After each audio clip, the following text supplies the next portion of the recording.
Okay, so welcome. Basically, I'm here to tell you about knights. The first thing you need to know is that a knight is spelled with a silent K as a start, not an N. Second thing is, well, how about a start from the top?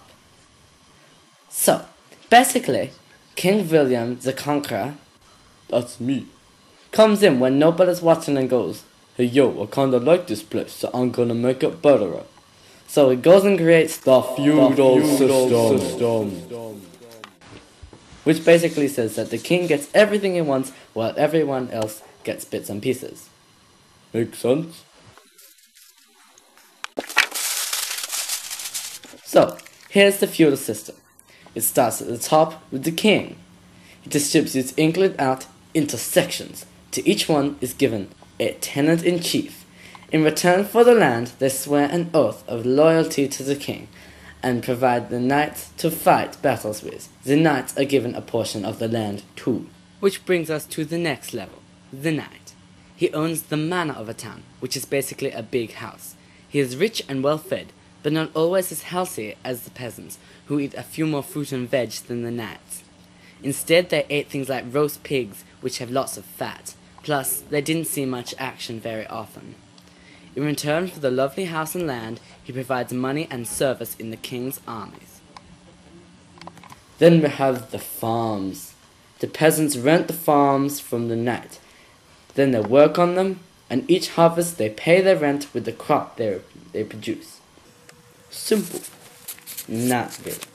Yes! Get on with it!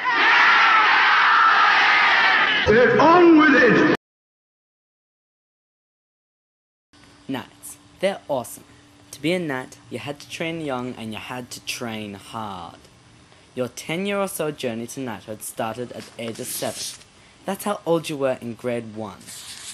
While all the other kids were playing with the MAB blocks, you were off in another castle having a lovely education in about 10 areas, from good manners to reading, to writing, to numbers, to singing, to dancing, to praying, to sword fighting, to music, to horse riding, to serving. And you're known as a page boy. Once you've grown up a bit, around say 13, you're appointed to serve a knight as a personal assistant, known as a squire. You start learning sword skills and keeping your armor and horse in good shape. This is the crucial part of training. If you failed now, you were a squire forever. But if you succeed, around 18 to 21 years old, your official knighthood ceremony begins.